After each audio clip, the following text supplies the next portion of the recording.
De haber sabido, nos cantaba Rosario Alfonso en este semáforo de miércoles, ya 4 de junio. Y saludamos a nuestra invitada del día de hoy, Bárbara Negrón, directora general del Observatorio de Políticas Culturales. ¿Cómo estás, Bárbara? Muy bien, ¿y tú, Nicolás? Muy bien, pues felices de analizar contigo los anuncios de esta cuenta pública, la última del gobierno del presidente Gabriel Boric. Y ustedes siempre están analizando, ¿no? Van monitoreando. Y si uno entra al sitio del OPC, el titular es: gasto público en cultura se queda a mitad de camino. Solo se alcanza el 0,5% de la promesa que era el 1%. Exacto. El 1% en cultura era la promesa más importante o más relevada por el mismo programa de gobierno. Estaba dentro de las 50 y tantas medidas como prioritarias, ¿no? Cambios concretos. De hecho, en las 4 cuentas públicas se reitera, es la única medida que siempre se pone en el tapete, ¿no? Y sin embargo, claro, es un salto muy grande pasar del 0,4% del presupuesto público al 1%, era una medida muy difícil de lograr. Se logró avanzar al 0,5%, que en términos de recursos no es poco, pero es la mitad.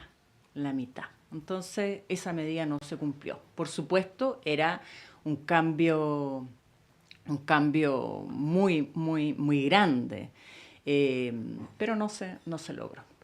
Bueno, vamos a seguir analizando estos anuncios también de la cuenta pública, pero para cerrar esta idea, ¿no? Entonces, ¿el avance real sería del 0,4 al 0,5? Sí, eso es. En 3 años. Exacto.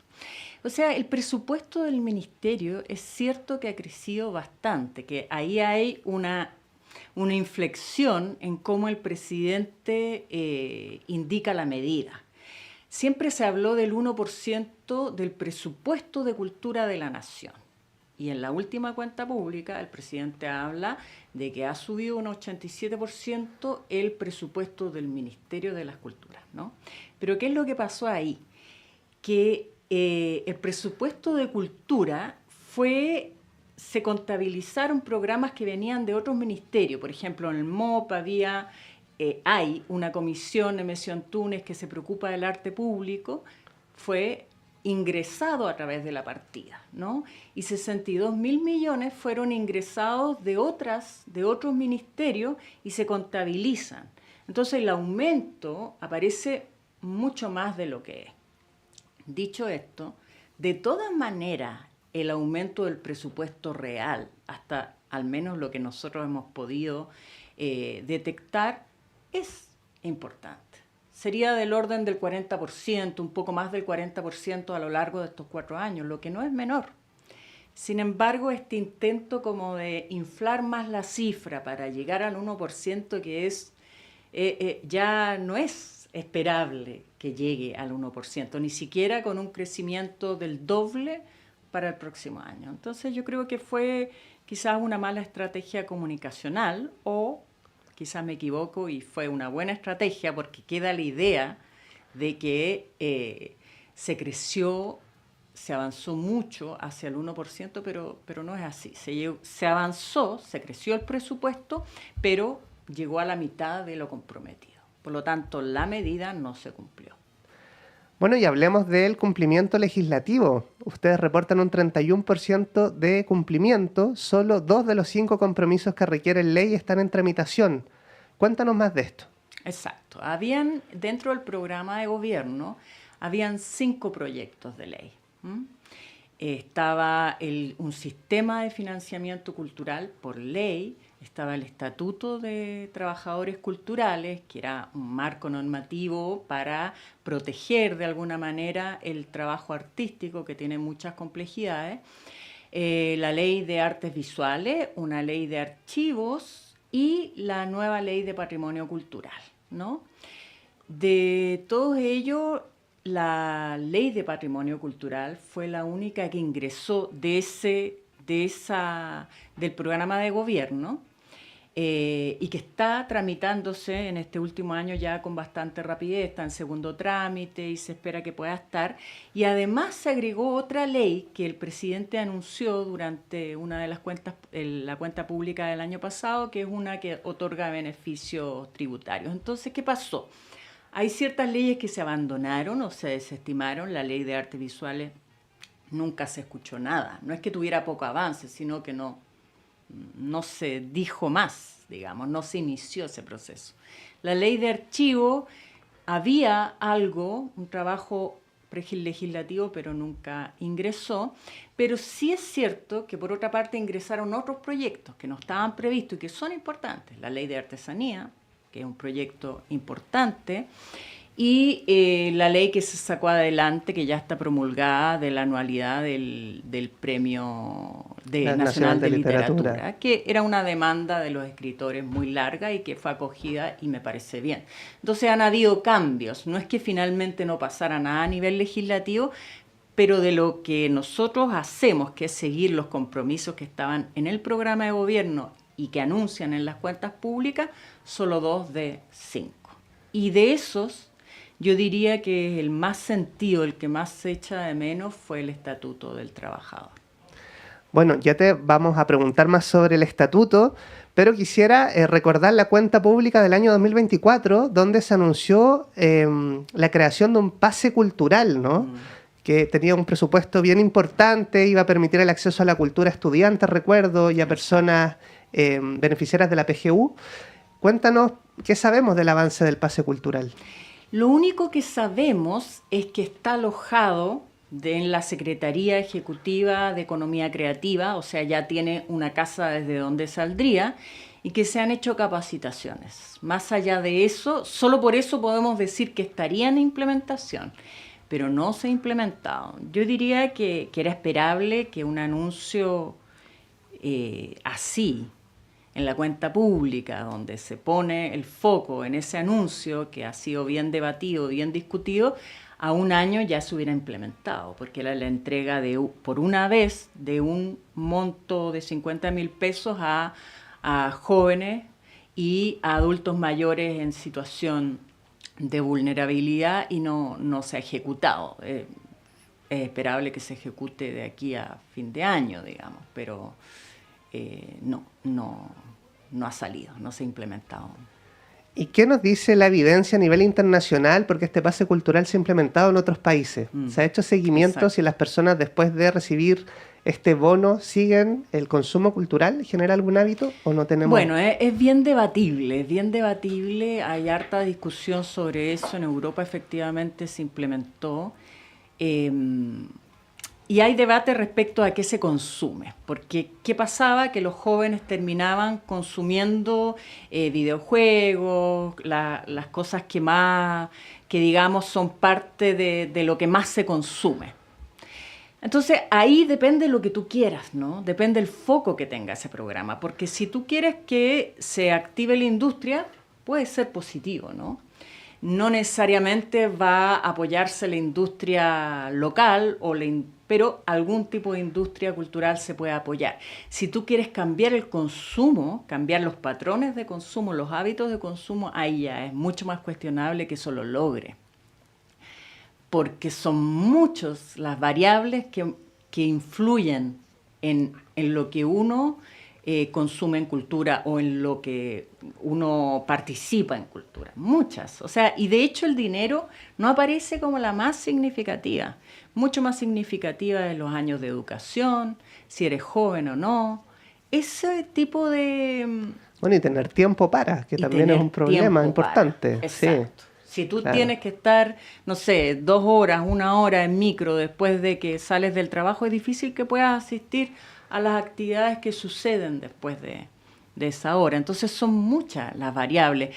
Si tú tienes un espacio para eso, cerca, si tienes un centro cultural, si tienes una librería, hay muchas comunas de Chile que no tienen librería. Tienen bibliotecas, pero librerías no, entonces no puedes consumir. No, y están muy concentradas, hay mapas donde uno ve la concentración de la oferta cultural y es bien alarmante. Súper concentrada y en general siempre es así, las salas. Entonces, ¿es una medida adecuada para cambiar los patrones de consumo? Yo creo que no. Pero bueno, está por verse también cómo se implemente.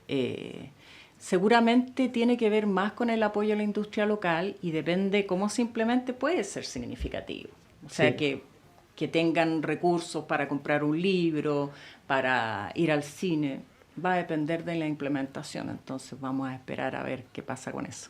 Seguimos atentos entonces a la implementación del pase cultural anunciado en 2024 en la cuenta pública y estamos conversando con Bárbara Negrón, directora general del Observatorio de Políticas Culturales, y me llamó mucho la atención un estudio de la Fundación Gestionarte de Chile Actores y el Centro de Políticas Públicas de la Universidad Finisterra, quienes encuestaron a 1.033 artistas que trabajan en la industria audiovisual para consultarles por materias de índole salarial, contractual, previsional, entre otras. En materia salarial, un 68% afirmó que sus ingresos no son suficientes para cubrir necesidades básicas. En la misma línea, un 58,2% dijo que se ve obligado a tener una actividad laboral secundaria para aumentar sus ingresos. Y bueno, desde Chile Actores manifestaron que la mitad de los artistas que formaron parte de esta encuesta gana menos de 400.000 pesos al mes, es decir, menos del sueldo mínimo. En este contexto, ¿cómo se entiende que no haya avanzado la propuesta de estatuto cultural, de trabajador cultural?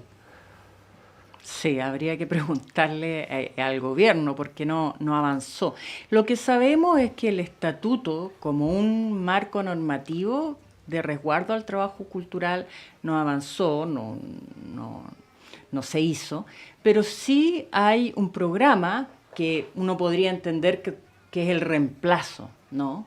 El reemplazo del estatuto, que es un programa de fortalecimiento que entrega capacitaciones, asistencias, es otra vía.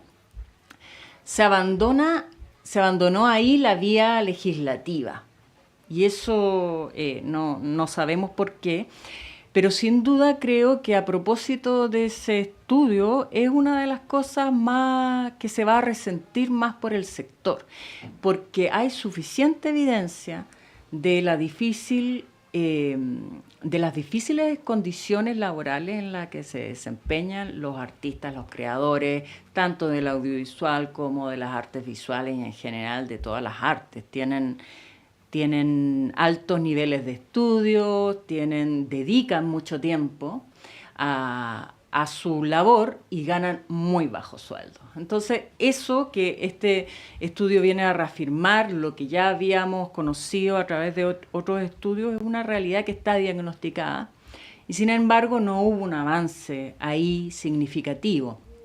Pero bueno, de todas maneras, un programa de fortalecimiento pone el tema, que eso sí es importante, pone el tema dentro del Estado. El tema del trabajo cultural no existía como objeto de política pública en sí misma.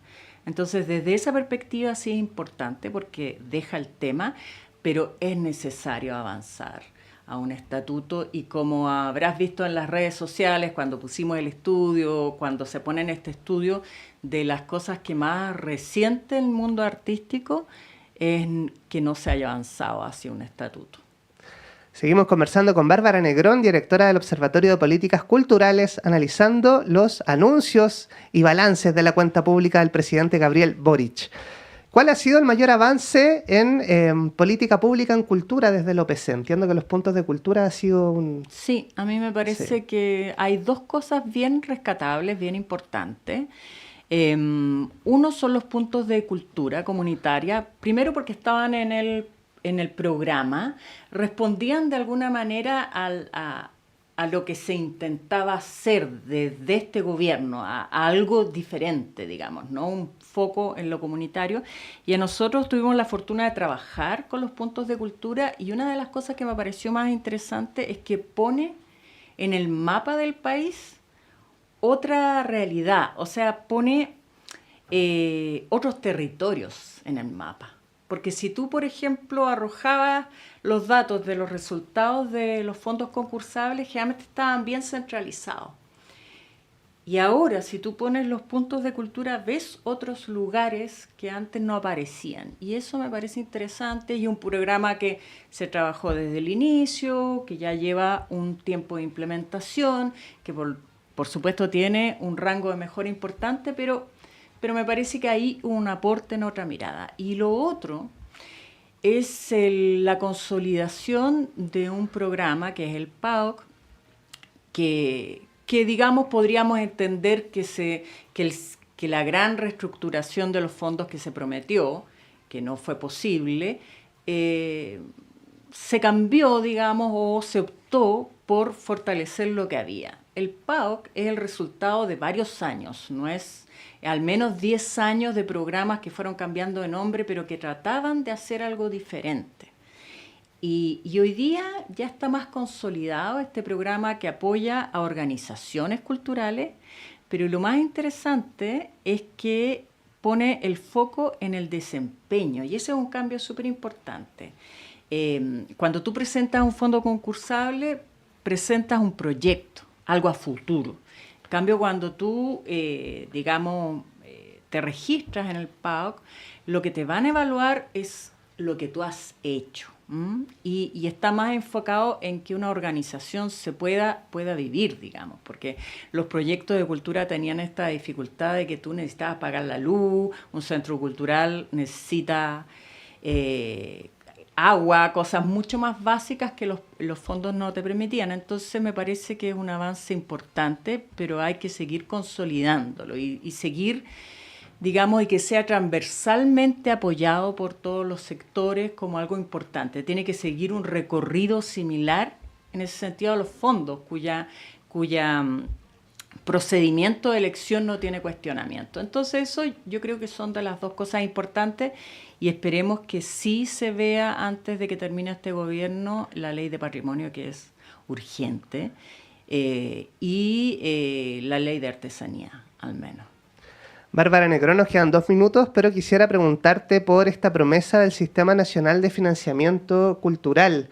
Queda como una deuda. ¿Cómo se podría trabajar estos últimos meses de gobierno pensando en el problema sistémico del financiamiento de las actividades culturales?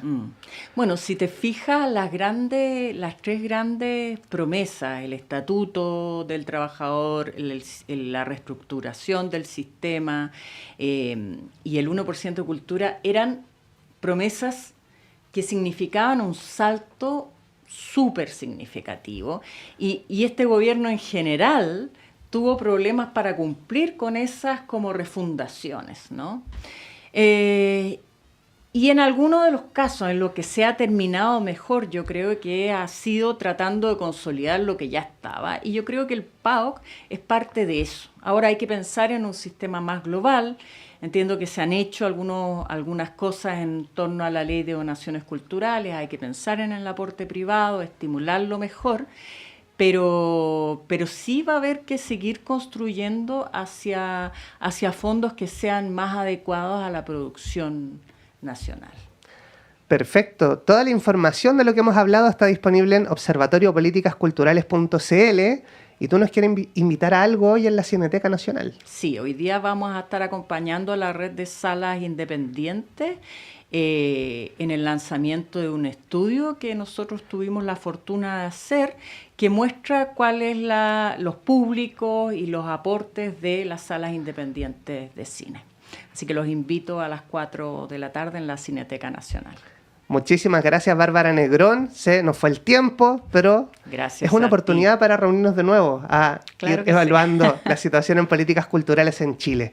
A ustedes muchas gracias por su sintonía y nos encontramos mañana a las 10 en El Semáforo.